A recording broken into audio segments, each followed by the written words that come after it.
cause, USAID?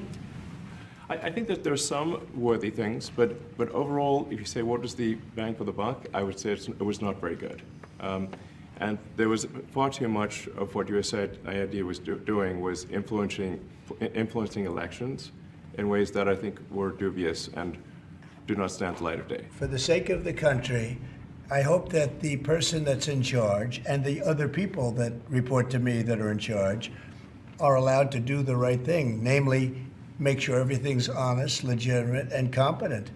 But we're looking at just, when you look at USAID, that's one. We're going to look at the military. We're going to look at education. They're much bigger areas. But the USAID is really corrupt. I'll tell you, it's corrupt. It's incompetent, and it's really corrupt. And I can't imagine a judge saying, well, it may be corrupt, but you don't have the right. You got elected to look over the country and to, as we say, make America great again, but you don't have the right to go and look and see whether or not things are right that they're paying or that things are honest that they're paying. We have massive amounts of fraud that we caught. I think we probably caught way over a lot of billions of dollars already in, 2 weeks? Yes. And it's going to go to numbers that you're not going to believe. The Trump administration plans to keep fewer than 300 USAID staff out of over 10,000 worldwide, according to Reuters sources. The sources said only 294 agency staff would keep their jobs. The USAID website stated that as of midnight on Friday, all direct hires will be on leave except for key personnel and critical programs. Hundreds of internal contractors have been laid off, and life-saving programs around the globe have been left in limbo.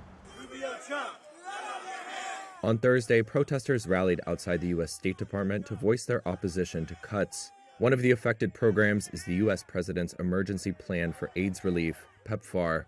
The U.S. government program has invested millions fighting AIDS worldwide, and PEPFAR relies heavily on U.S. aid. Charles King was among the protesters Thursday. He's CEO of Housing Works, a nonprofit dedicated to combating AIDS and homelessness. We're blocking an intersection to let Donald Trump and Secretary of State Rubio know that they need to let PEPFAR funding flow. Are you willing to be arrested? Of course, absolutely. People are dying for lack of treatment, so we're absolutely willing to get arrested to ensure that they get access to treatment that they really need. The U.S. State Department did not respond to a request for comment. On Thursday, the Trump administration was sued by government workers over its rapid shutdown of U.S. aid.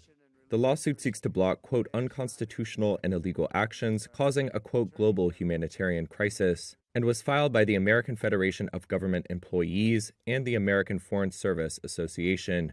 The White House and the departments did not immediately respond to requests for comment. The administration has said it aims to merge U.S. aid with the State Department. However, Congress must approve the merger, since U.S. aid was created and funded by law. In 2023, U.S. aid provided aid to around 130 countries, many affected by conflict and poverty.